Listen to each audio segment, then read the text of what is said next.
Hello guys and welcome to the YouTube channel of Wings Ek Udan. So let's make it together. Hello everyone and welcome back to our channel. जैसा कि आप जानते हैं पिछली class में हमने पढ़ा था न्यूटन्स लॉ ऑफ विस्कोसिटी, उसको हमने डिस्कस किया था। आज उसी की कंटिन्यूएशन करेंगे विस्कोसिटी टॉपिक की। और आज हमारा टॉपिक स्टार्ट होगा कहाँ से? Effect of temperature on viscosity. Temperature का क्या इफेक्ट है on the viscosity of fluid. ठीक है, तो पहले ये जान लीजिए कि फ्लूइड में दो लिक्विड्स और गैसेस आते हैं। ठीक है, अब इसका टेम्परेचर का इफेक्ट आपने पढ़ना है विस्कोसिटी पे। किसकी विस्कोसिटी पे? लिक्विड्स की। पहले तो लिक्विड्स डिस्कस कर लेते हैं। ठीक है, देखें basic cause of viscosity in liquids क्या है? Cohesion. Basic cause of viscosity in liquids is cohesion. जैसे आप टेम्परेचर रेज करेंगे कोहिजन का क्या होगा? कोहिजन का क्या हाल होगा? कोहिजन डिक्रीज हो जाएगी। बॉन्ड्स टूटेंगे, टेम्परेचर बढ़ाने से कोहिजन कम हो जाएगी। जैसे कोहिजन कम होगी लिक्विड्स में, डायनेमिक विस्कोसिटी क्या हो जाएगी? डिक्रीज।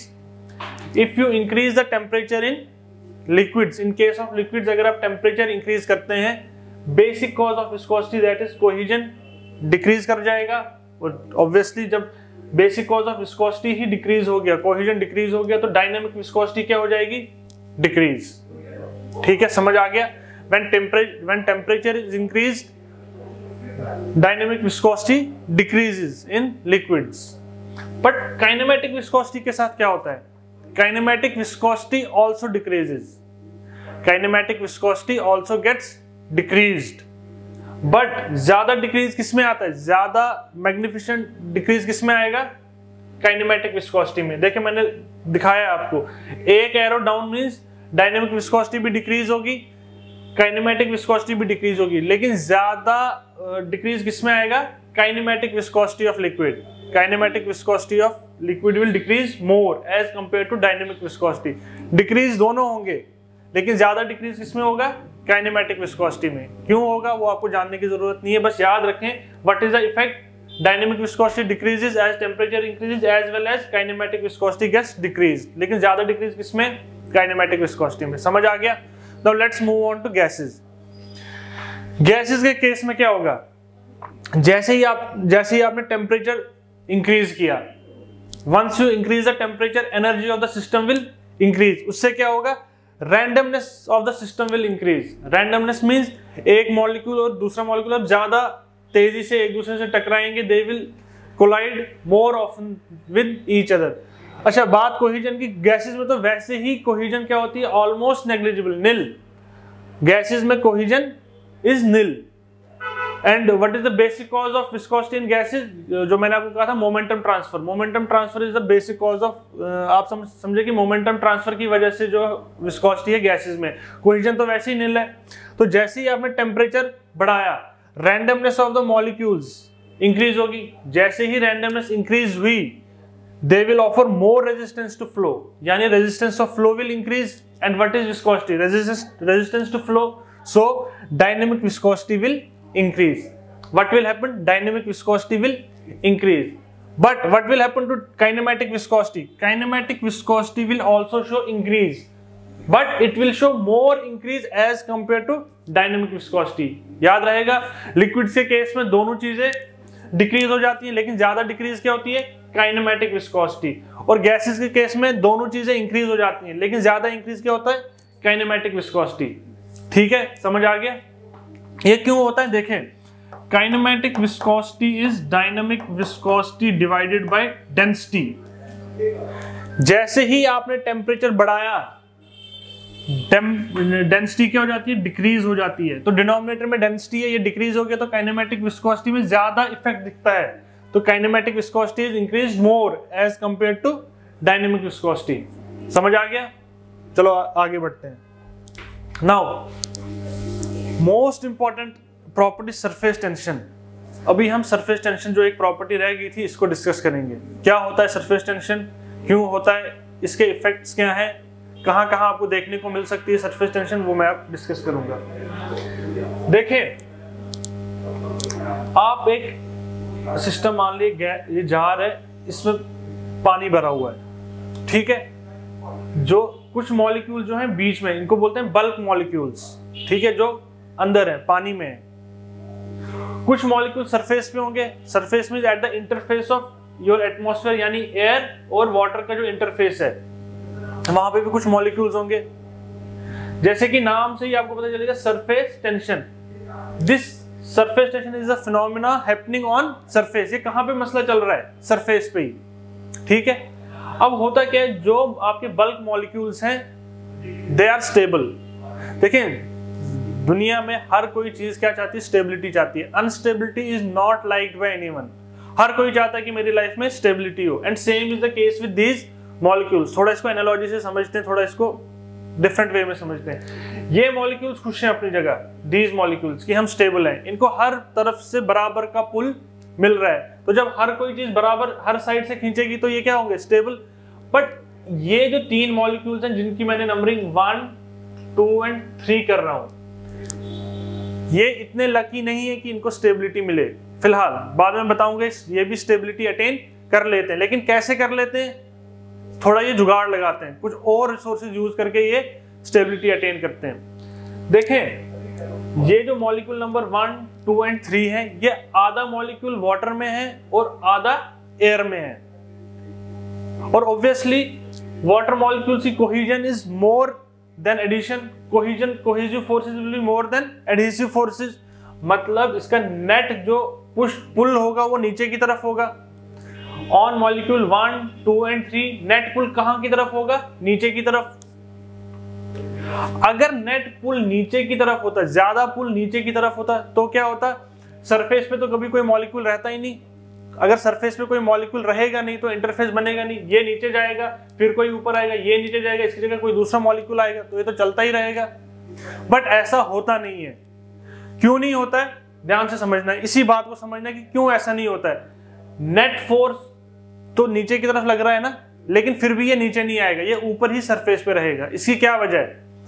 देखें, ये जो बल्क मॉलिक्यूल्स है ना, इसके दोस्त ज्यादा है, हर तरफ से इसके, ये अपने दोस्तों से घिरा हुआ है और ये स्टेबल है, ठीक है। इस मॉलिक्यूल 1, 2 और 3 को नीचे की तरफ पुल कर रहे हैं, लेकिन इसी की तरह जो बाकी जो सताए हुए हैं, जो जुल्म के शिकार हैं, ये वाले मॉलिक्यूल छोटे छोटे जो सारे के सारे सरफेस में, ये एक दूसरे की हेल्प करते हैं। कैसे हेल्प करते हैं? ये थोड़ा ज्यादा पास पास आ जाते हैं, ये अपने बीच का डिस्टेंस थोड़ा कम कर देते हैं। उससे क्या होता है? इनके पास थोड़ी एक्स्ट्रा एनर्जी आ जाती है।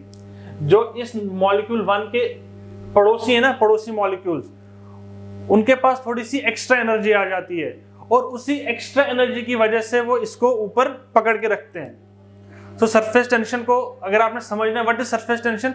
Surface tension is the extra energy, surface tension is the extra energy possessed by the molecules at the surface. Surface tension is the extra energy possessed by the molecules at surface so that they remain stable. वो extra energy आती क्यों है?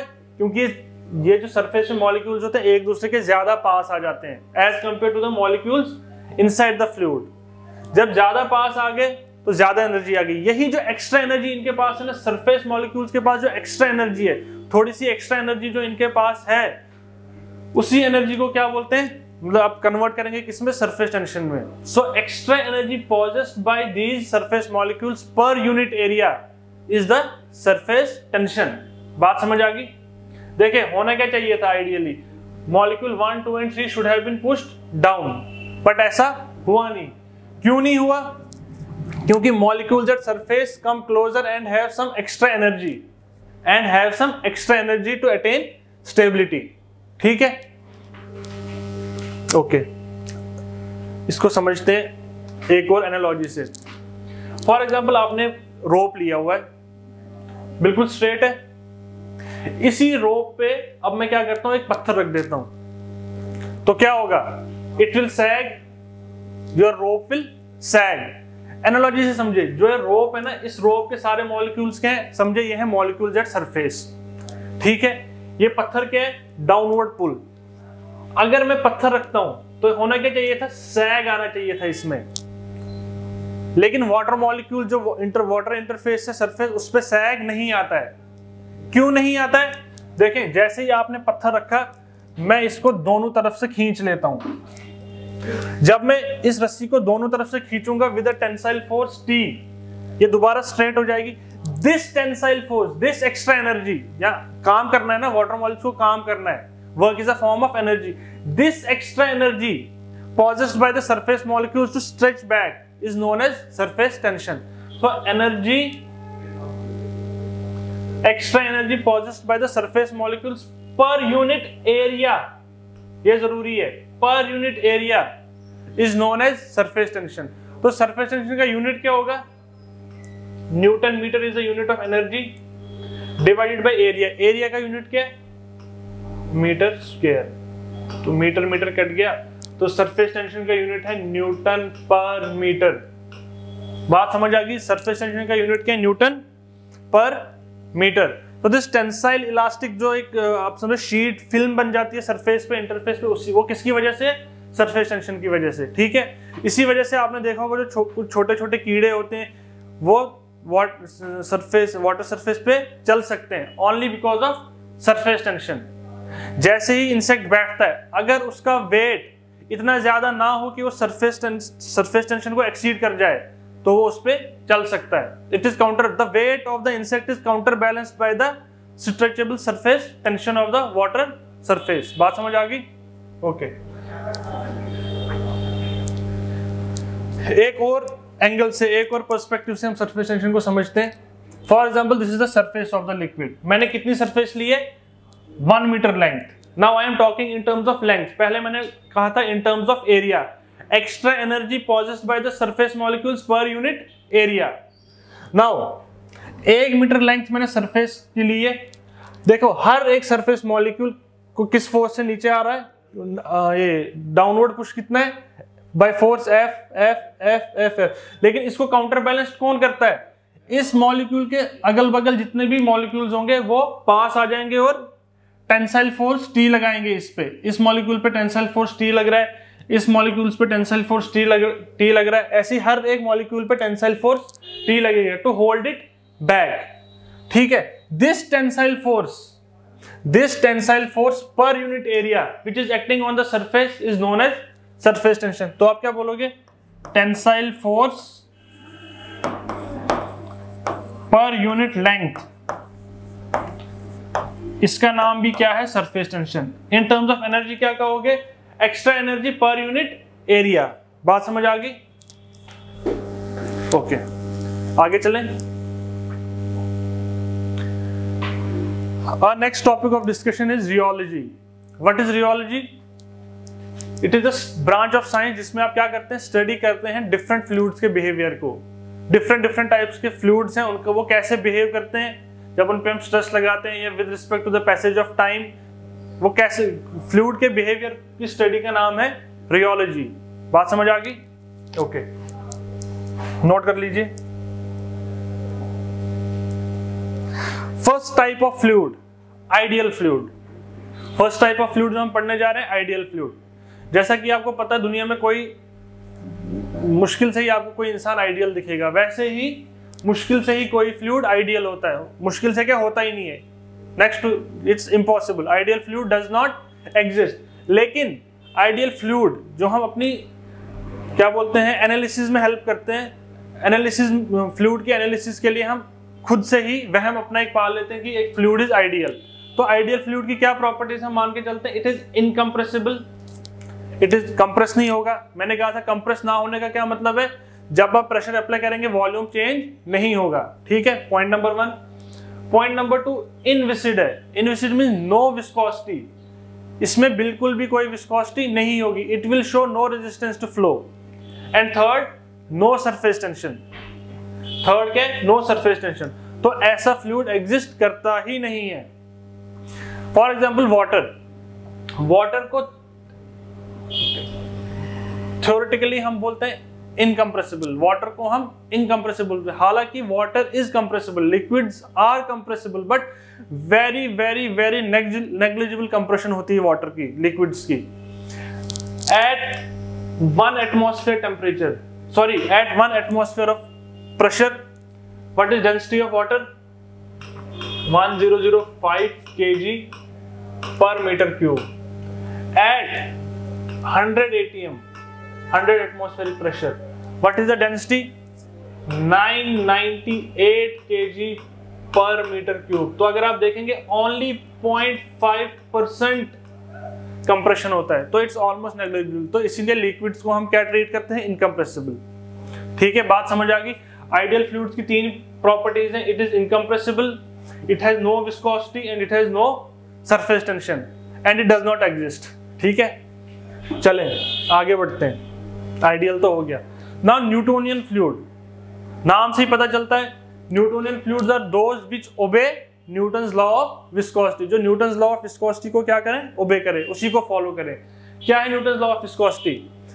shear stress applied is equal to mu into d theta by dt. shear stress is equal to viscosity into rate of shear deformation. d theta by dt is rate of shear deformation. ठीक है, अच्छा अब graph बनाते हैं। Graph से समझना है Newton, sorry ये जो न्यूटोनियन फ्लूइड है इनको ग्राफ से समझो। This is tau, this is d theta by dt। Between अगर मैं ग्राफ बनाऊं टाउ और d theta by d t के बीच में, तो ये क्या बनेगा? It's will be a straight line. That mean tau और d theta by d t यानी रेट ऑफ शेयर डिफॉर्मेशन के बीच में रिलेशन कैसा है? लीनियर। रिलेशन कैसा है? लीनियर। और आप देखेंगे इस लाइन का स्लोप हमेशा कांस्टेंट रहेगा। इस लाइन का स्लोप जैसे जैसे आप आगे बढ़ेंगे कहीं चेंज नहीं हो रहा है। यहाँ पे भी एंगल थीटा सेम, यहाँ भी थीटा, हर जगह थीटा रहेगा। Slope is constant. What is slope? इस ग्राफ का स्लोप कांस्टेंट है। इसका स्लोप क्या है? Viscosity. The slope of this graph is nothing but viscosity. So आप क्या कह सकते हैं? Viscosity is constant. Viscosity does not depend on the rate of shear deformation. In Newtonian fluids, viscosity does not depend upon rate of shear deformation. बात समझ आ गई? That is viscosity is constant. चाहे जितनी मर्जी शेयर डिफॉर्मेशन होती रहे। यहां देखें शेयर डिफॉर्मेशन बढ़ रही है। What is share deform? पहले तो what is share deformation? Share deformation is simply flow. जो आप इंग्लिश में फ्लो बोलते हैं उसको टेक्निकली बोलेंगे share deformation. And what is rate of shear deformation? Flow per unit time. अगर आपका फ्लो पर यूनिट टाइम बढ़ रहा है, आपकी विस्कोसिटी नहीं बढ़ेगी, विस्कोसिटी सेम रहेगी। अगर आप पानी को आहिस्ता फेंकते हैं या जोर से फेंकते हैं, उससे पानी की विस्कोसिटी चेंज नहीं होगी, पानी की विस्कोसिटी जो है वही रहेगी। So what is water? Water is an example of Newtonian fluid. बात समझ आ गई? What is Newtonian fluid? जहां viscosity does not depend upon the rate of shear deformation. ठीक है, and what are non Newtonian fluids? जो Newton's law of viscosity को obey नहीं करते हैं, पूरी तरह ओबे नहीं करते हैं, थोड़ा बहुत कर लेते हैं। कैसे करते हैं? The shear stress and rate of shear deformation have no linear relationship. Linear relationship उनका आपस में नहीं है, नॉन लीनियर रिलेशनशिप होता है। ठीक है, ये कौन सी इक्वेशन फॉलो करते हैं? Shear stress is equals to a into d theta into dt raised to power n, where n is not equal to 1। क्योंकि अगर n equal to 1 हो जाएगा तो फिर न्यूटन्स लॉ ऑफ विस्कोसिटी बन गया। मैंने म्यू की जगह a लिख दिया है, लेकिन ऐसा नहीं होता। n is not equal to 1, तो इसको हम रीराइट कैसे करेंगे? a into d theta by dt raised to power n minus 1 into d theta by dt। ठीक है, अगर आप ध्यान से देखोगे ये बन जाती है आपकी apparent viscosity into d theta by dt। tau becomes equal to apparent viscosity into d theta by dt। ठीक है, अच्छा नॉन न्यूटोनियन फ्लूइड्स में your viscosity does depend upon the rate of shear deformation. Your viscosity does depend upon the rate of shear deformation. याद रखना है, viscosity depends upon the rate of shear deformation. बात समझ आ रही है? कैसे depend करेगा? ग्राफ से समझेंगे। ठीक है, अच्छा कुछ टाइप्स है न्यूटोनियन फ्लूइड्स की। What are the types of Newtonian fluids? पहली टाइप है डायलेटेंट, उसके बाद सीडोप्लास्टिक, उसके बाद आइडियल बिंगम प्लास्टिक, उसके बाद थिक्सोट्रोपिक एंड रियोपेक्टिक फ्लूइड्स। क्या होते हैं ये सब? सॉरी, इनका बिहेवियर क्या होता है, डायलेटेंट का, स्यूडोप्लास्टिक का, आइडियल बिंगम प्लास्टिक का, थिक्सोट्रोपिक एंटीरोपेक्टिक का, ये हम कल की क्लास में डिस्कस करेंगे। इस वक्त जो मैं आपको पॉइंट बताने जा रहा हूं, मैंने काफी कमेंट्स पढ़े, बच्चे मुझे फेसबुक पे या यूट्यूब पे अप्रोच कर रहे हैं कि सर हम कौन सी बुक लें पढ़ने के लिए। तो मैं ये बता दूं, यहाँ पे बच्चे मुझसे पूछ रहे हैं सर हम कौन सी बुक पढ़ें। ये 3-4 बुक्स का नाम देते हैं। पहली बात याद रखो, अगर आप एक ही बुक पढ़ोगे, if you study only one book, you may pass और यू में फेल। अगर आप एक ही बुक पढ़ोगे आप शायद फेल हो जाओ, ठीक है। लेकिन अगर आप मोर देन 2 बुक्स, कोई 3-4 बुक्स पढ़ते हो, ठीक है, so what will happen, you will definitely fail, you will definitely fail. So 3-4 books लेने का कोई फायदा नहीं है, एक ही बुक लो, कोई भी लो, गुप्ता एंड गुप्ता, सूद एंड मूर्ति, खन्ना, जो आपने लेनी है लो, लेकिन मेक श्योर एक ही बुक लो। पहले एक बुक कंप्लीट करो, जब आप वो पढ़ लोगे उसके बाद कोई अगर टाइम बचता है तो दूसरी बुक लो। अदरवाइज अगर आप 3-4 बुक्स ले लोगे, होगा क्या, आप पूरे 3 महीने की तैयारी में इसी डिलेमा में रहोगे कि कौन सी बुक अच्छी है। 3-4 क्वेश्चन एक बुक से करोगे, फिर बोलोगे नहीं शायद ये अच्छी नहीं है, फिर दूसरी बुक उठा लोगे, उसको छोड़ोगे, चौथी उठा लोगे, फेंकोगे, पहली उठा लोगे। तो 4 महीने 3 महीने आपका यही चक्कर रहता रहेगा, आप बुक ही नहीं डिसाइड कर पाओगे। एंड इसीलिए मैंने कहा यू विल डेफिनेटली फेल। अगर 3-4 बुक्स पढ़ोगे, कोई एक उठा लो, ठीक है, ऑल बुक्स आर गुड, लेकिन जब अगर आप एक ही बुक पढ़ोगे तो एक बुक उठाओ, उसको पढ़ो, उसको खत्म करो, फिर देखते बाद में क्या होगा। ठीक है, थैंक यू वेरी मच।